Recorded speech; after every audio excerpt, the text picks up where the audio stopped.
السلام علیکم، کیسے ہیں آپ سب لوگ؟ آئی ہوپ آپ سب لوگ خیریت سے ہوں گے۔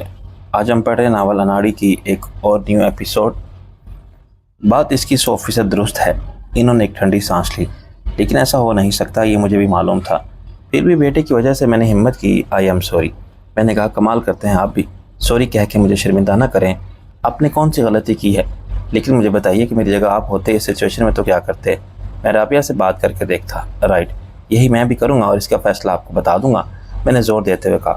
جیسے آپ نے اپنے بیٹے کو سمجھایا، ایسی میں بھی اپنی بہن کو سمجھا سکتا ہوں۔ باپ تو بعض اوقات حکم چلاتے ہیں، زبردستی بھی کر جاتے ہیں۔ میں ہرگز ایسا نہیں کروں گا۔ وہ خود عاقل و بالغ اور سمجھدار ہے، ایک دم تو فیصلہ نہیں کرے گی۔ اگر پہلے سے اس کے دل میں کچھ نہیں ہے تو وہ سوچنے کے لیے وقت لے گی، لینا بھی چاہیے۔ زندگی کے ایسے فیصلے آسان نہیں ہوتے۔ بدقسمتی سے رابعہ کے ساتھ دھوکے بہت ہوئے۔ سام کا کاٹا اگر رسی سے بھی ڈرنے لگے تو دس از نیچرل۔ بالکل، مجھے کوئی جلدی نہیں، اور نہ احمد نے ایسی کوئی بات کی ہے۔ وہ تو اتفاق سے خود میں نے یہ بات چھیڑی اور سیاح کا نام لیا تو اس نے کہا کہ اگر میں رابعہ کے لیے کہتا تو شاید وہ سوچتا، کیونکہ اس مختصر سے عرصے میں جو اس نے یہاں گزارا وہ رابعہ سے امپریس ہوا ہے، لیکن اور کچھ نہیں۔ اگر نواب رفیع کو اعتراض نہ ہوا اور وہ خود رابعہ کے سرپرست کی حیثیت سے فیصلہ کریں اس کی رضامندی سے تو اچھا ہے، ورنہ بات یہیں ختم کر دینا بہتر ہوگا۔ وہ اڑتے ہوئے بولے۔ میں نے کہا اب آپ آرام کریں، انشاءاللہ جو ہوگا اچھا ہی ہوگا۔ وہ چند قدم چل کے پلٹے۔ رفیق میاں، ایک بات بتاؤ گے سچ سچ؟ میں نے ہنس کے کہا، آپ سے میں جھوٹ کیوں بولوں گا؟ تم خود کو کسی دباؤ میں محسوس نہ کرنا۔ بعض اوقات معاملات اتنی تیزی سے آگے بڑھتے ہیں کہ غلط فہمی ہو جاتی ہے۔ غلط فہمی کیسی؟ تمہارے دل میں یہ خیال تو نہیں کہ یہ سب میری پلاننگ ہے؟ میں اپنے بچوں کے مستقبل کی طرف سے فکر مند ہوں اس لیے۔ ڈاکٹر صاحب، میری عمر کا تجربہ آپ کے برابر نہیں، لیکن اتنی عقل ضرور ہے کہ میرے پاس کہ میں انسانوں کی نیت اور فطرت کو سمجھتا ہوں۔ ان کے چہرے پر اطمینان کی مسکراہٹ آئی۔ تمہیں بھی خوشی ہوگی اگر ایسا ہی ہوا جیسا میں چاہتا ہوں؟ میں نے کہا خوشی یقیناً ہوگی، لیکن ہر خوشی پر اپنا اختیار نہیں ہوتا۔ مل جائے تو اچھا، نہ ملے تو اس کی رضا۔ وہ سر ہلا کے چلے گئے اور مجھے عجیب الجھن میں چھوڑ گئے۔ اگر میری رضامندی کی بات ہوتی تو میں ابھی ڈاکٹر صاحب کو ہاں کر دیتا، لیکن میری پوزیشن کسی بڑے بھائی جیسی بھی نہیں تھی۔ رابعہ یہ سمجھتی تھی اور ایسا سمجھنے میں حق بجانب تھے کہ میری وجہ سے اس کی زندگی میں بدبختی آئی۔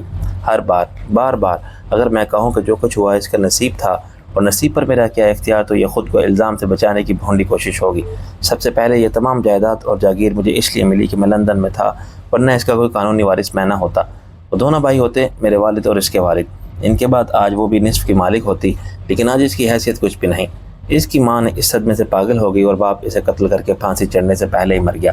رابعہ نے جو پہلی شادی کی اس کی اپنی پسند تھی، لیکن اس سے محبت کرنے والے نے بہت بڑا دھوکہ کیا تھا۔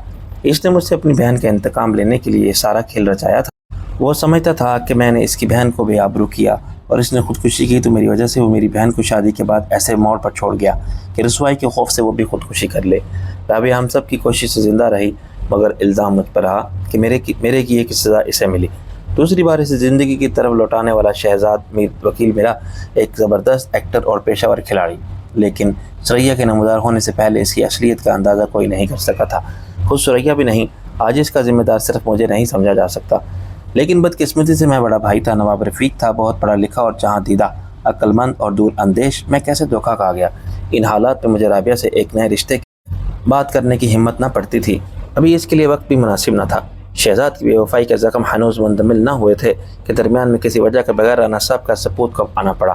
میرے ساتھ دشمنی کے کھیل میں باپ بیٹے نے ہدف کسے بنایا؟ رابعہ کو۔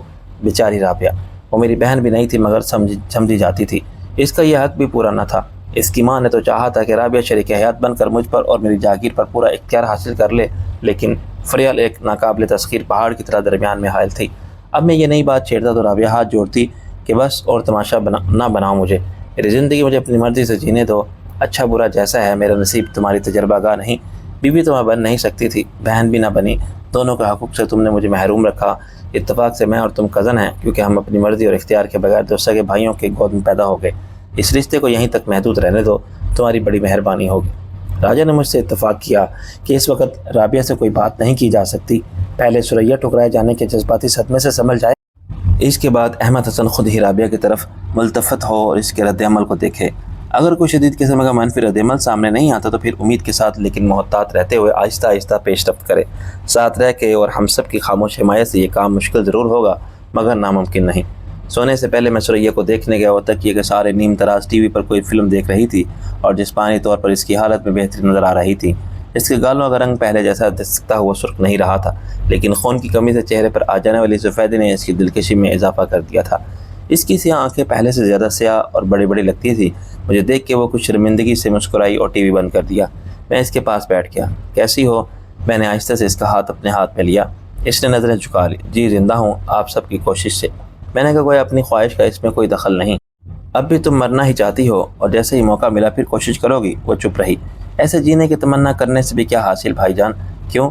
اتنی بری بھی نہیں ہے یہ زندگی۔ ان عورتوں کی زندگی دیکھی ہے جو ہاسپٹل میں لائی جاتی ہیں، جو صدیوں سے انہی کچے تنگ و تاریک گھروں میں پیدا ہو رہی ہیں اور مر رہی ہیں، کتنی مظلوم اور کمزور ہیں، رات دن ظلم کی چکی میں پس رہی ہیں، جن کی نہ عزت آبرو ہے نہ کوئی حیثیت، جو بیچ دی جاتی ہیں یا مار دی جاتی ہیں، اپنے سے 3-4 گنا عمر کے مرد کے ہاتھ فروخت ہو جاتی ہیں۔ کیا ہے ان کے پاس؟ نہ پہننے کو ملتا ہے، نہ کھانے کو، نہ عورت ہونے کا غرور، نہ ماں یا بہن ہونے پر فخر۔ اس کے باوجود وہ زندہ ہیں۔ اس نے سر جھکا لیا۔ آپ ٹھیک کہہ رہے ہیں، میرے کہے بغیر تم خود سوچو کہ خدا تم پر کتنا مہربان ہے۔ صرف شکل و صورت کو نہیں، اپنی حالت کو بھی دیکھو۔ تم آج کہاں ہو؟ کیا یہ ناممکن تھا کہ جب شہزاد کی بے وفائی کے بعد تم نے گھر سے قدم نکالا تو تم غلط ہاتھوں میں پڑ جاتی؟ پردہ فروش تمہیں لے جاتے۔ خدا نے ایک اور موقع دیا تمہیں، ورنہ اس وقت تمہارا یہ جسم گل سڑ رہا ہوتا، زمین میں 6 فٹ نیچے تمہیں کیڑے کھا رہے ہوتے، تم پڑی ہوتی تاریک اور سنسان قبرستان کے کسی گوشے میں۔ وہ رونے لگی۔ مجھے پتہ نہیں کیا ہو گیا تھا۔ میں نے ایک گہری سانس لی۔ ثریا، کیا عورت کے سامنے زندگی کا صرف ایک ہی مقصد ہونا چاہیے؟ شادی، اور شادی ناکام ہو جائے تو اسے سمجھ لینا چاہیے کہ اب زندہ رہنے کا کوئی فائدہ نہیں۔ وہ خاموش رہی اور زمین کو گھرتی رہی۔ کیا تم سمجھتی ہو کہ تمہارے پاس ذہنی صلاحیت کوئی نہیں؟ چنانچہ نہ خواہش ہے نہ حوصلہ کہ تم کوئی بڑا کام کر سکو؟ اس نے نظریں اٹھائیں۔ کیسا بڑا کام؟ بڑا کام صرف کسی پہاڑ کو تسخیر کرنا ہی نہیں ہوتا۔ ہر وہ کام بڑا ہے جو آپ کو تسکین دے، فخر دے، خوشی دے۔ تم دیکھو کہ ہم سب ایک مقصد کے لیے کام کر رہے ہیں، اپنا کام۔ وہ بھی تم جیسی ہی عورتیں ہیں جو حکومت کر رہی ہیں اور خلا میں پرواز کر رہی ہیں۔ شاید میں اپنا وقت ضائع کر رہا ہوں، تمہیں سمجھانا بیکار ہے، تم سب جانتی ہو۔ میں اٹھا اور دروازہ بند کر کے باہر نکل آیا۔ ثریا نے مجھے براہ راست یہ نہیں کہہ سکتا تھا کہ اس نے یہ انتہائی قدم احمد حسن کے ہاتھوں اپنی محبت کی تذلیل کے بعد اٹھایا تھا، تو اس کی نوبت ہی کیوں آتی؟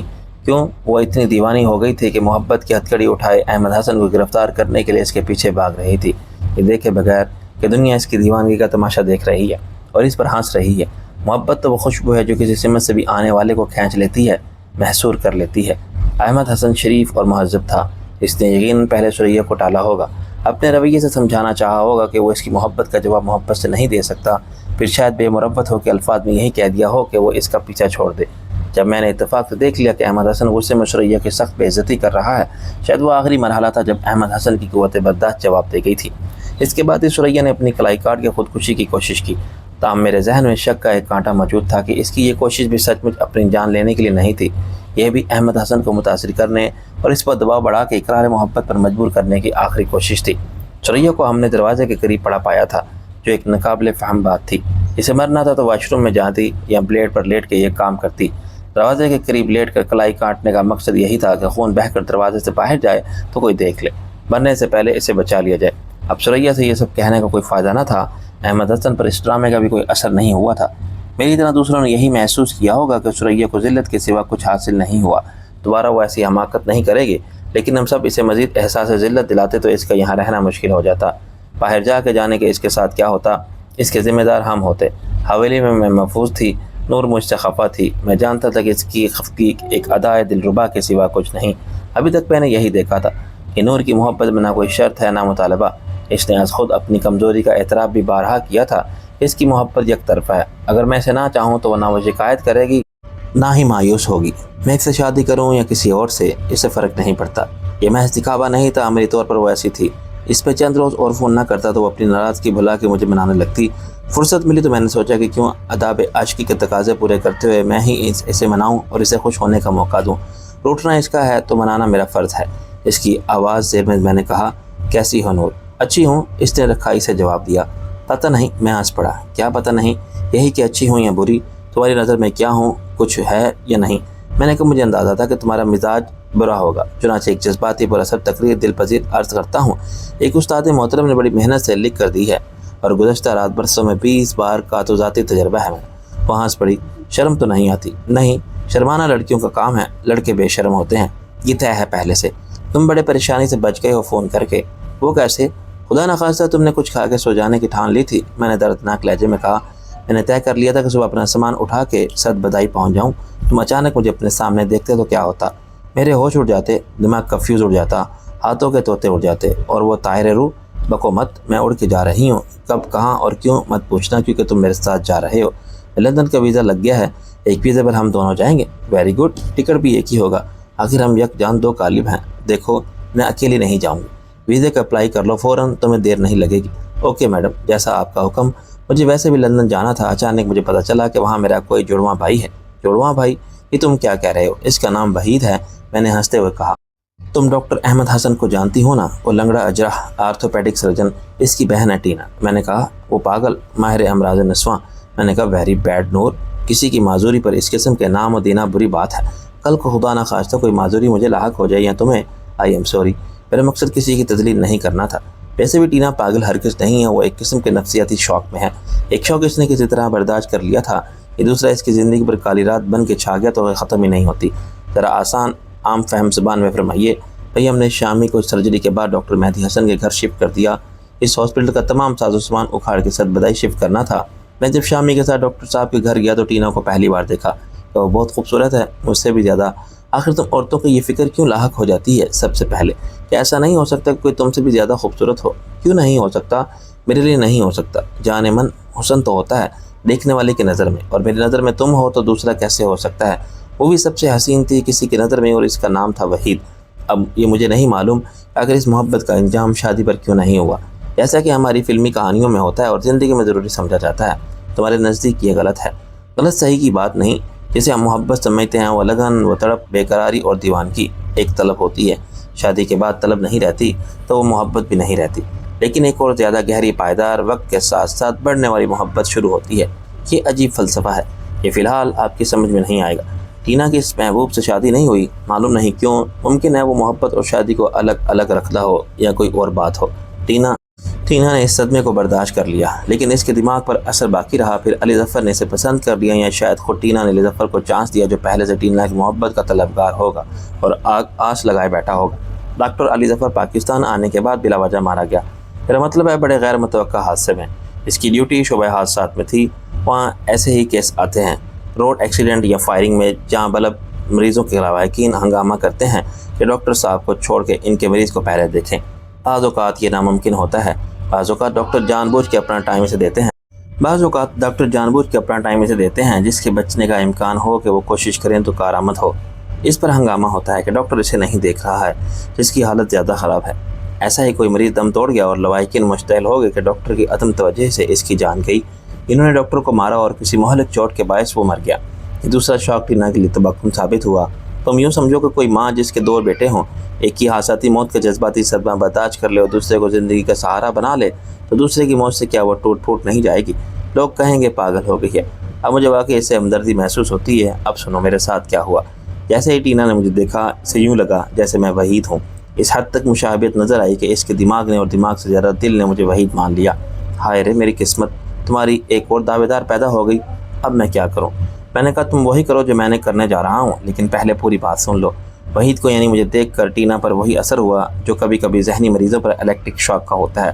وہ ٹھیک ہو جاتے ہیں یکلخت، جیسے وہ کسی حصار سے نکل آئی ہو، جیسے کسی طلسم کے زیر اثر پتھر کی ہو گئی ہو، جو اچانک طلسم ٹوٹ گیا اور پھر ٹینا بن گئی، وحید کی ٹینا۔ لیکن مشکل میرے لیے ہوگی کیونکہ میں وحید نہیں تھا۔ وہ تن سے ہنسی۔ پھر کیا ہوا؟ یعنی ایک سین وحید بن کے ٹینا کے ساتھ بھی کر لیا۔ محبت کے ڈرامے تو بہت کیے ہیں تم نے، ہیروئن کبھی عائشہ، کبھی فریال، تو کبھی میں۔ آج ٹینا آ گئی، کل کیا پتہ۔ پرابلم سمجھ نہیں رہی ہو، تانے دینے شروع کرتی ہیں۔ کیا میں نے کچھ غلط کہا؟ بکواس فرمائی آپ نے۔ میرے لیے جان چھڑانا مشکل ہو گیا تھا، لیکن میں جھوٹ بول کر بہانے کر کے بھاگ لیا۔ اس کے باپ مہدی حسن کے اتنے احسانات ہیں مجھ پر، انہوں نے کہا کہ تمہاری وجہ سے یہ ممکن ہوا جو ناممکن تھا۔ تم نے انکار کیا کہ تم وحید نہیں ہو، تو ٹینا کا حال پھر پہلے جیسا ہو جائے گا۔ گویا ڈرامہ کامیاب رہا تو چلے گا، پبلک پسند کر رہی ہے۔ نہیں، میں بہانہ کر کے صد بدائی بھاگ آیا۔ ٹینا سے کہا کہ میں واپس لندن جا رہا ہوں، کچھ دن بعد ہمیشہ کے لیے واپس آ جاؤں گا۔ وہ بالکل ٹھیک ہے اور شامی کی دیکھ بھال کر رہی ہے، لیکن میں شامی کو دیکھنے نہیں جا سکتا، بلکہ ہر وقت ڈرتا رہتا ہوں کہ کہیں ٹینا یہاں نہ پہنچ جائے۔ بکرے کی ماں کب تک خیر منائے گی؟ دیکھو حضور نواب صاحب، اس کنیز کی طرف سے کوئی اعتراض نہیں ہوگا اگر آپ یہ ڈبل رول کرتے رہے، میرے لیے رفیق کا اور ٹینا کے لیے وحید کا۔ خیر کوئی بات نہیں، فضول بات مت کرو، یہ ناممکن ہے۔